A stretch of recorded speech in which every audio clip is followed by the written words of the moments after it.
yet. My name is Haley. My name is Jacob Pollack. And we're here representing Lucille One, a cryptocurrency mining and consultation company. So in our market research and the time that we've spent putting our company together, we've identified two very specific customer segments. Either like those that are looking into investing into cryptocurrency but they lack the knowledge, but they have the initial funds, or those who lack the initial initial funds but have the knowledge. So as you can see, this x-axis is time, and then we have our y-axis correlating with the blue line graph, and this shows closing price of Bitcoin, where on the other side, this correlates with our bar graph, and it shows the total number of Google searches of Bitcoin. And as you can see, the interest has clearly spiked as of recently. So I'm going to give some advice on that technical background that a lot of people are missing. Cryptocurrency mining is different than cryptocurrency investing because mining uses a different platform, namely mining machines. And as you can see in our background, this red highlighted house-looking box is where we like to put our company in. So cryptocurrency mining machines are essentially these computers that are nodes on a network, and they have cryptocurrency transactions pass through them. So every exchange, you have a transaction that goes from one wallet to another. Those transactions, to be verified on the blockchain, have to pass through essentially a big algorithm that solves a huge puzzle. And those puzzles take a lot of time and electricity to solve, so it's not like a regular laptop can do it. You need some special machines, or you have to build machines. And that's where a lot of this deprecated education comes in, where these machines are either hard to build or they're expensive and you have to find where to buy them so you don't get ripped off.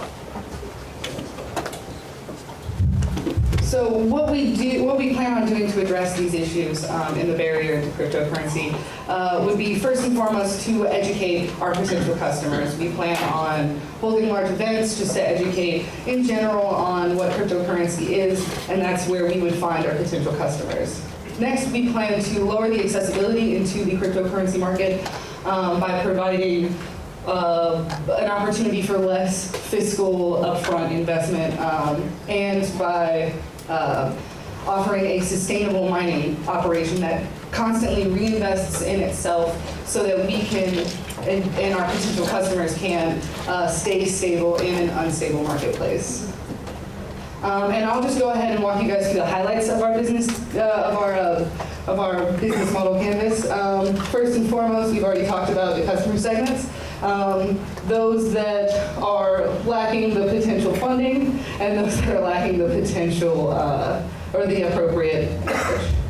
And then we go through our value propositions, which we offer essentially this affordable investment platform for students where they're not spending $500 up front to get, let's see, that's probably about 14th of a Bitcoin right now, and that could plummet to, say, a 20th of a Bitcoin in a matter of hours. Whereas we have a unique business model that allows students to invest in a machine, and then our revenue streams come directly from those mining machine yields and from asset management fees that we collect from our customers.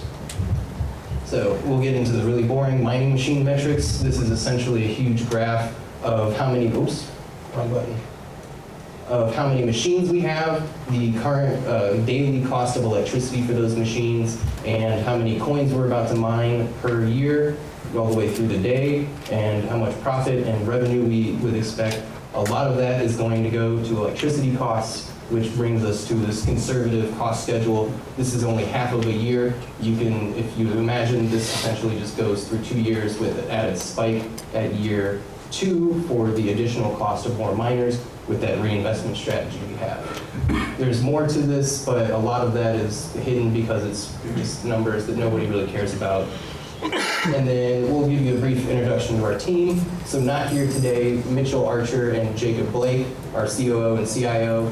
I'm Jacob Pollack, CEO, and then I'd really like to thank Haley for coming out and pitching with me. We pitched before in the FinTech competition, and she's a great team member. So, we are Lucille 1.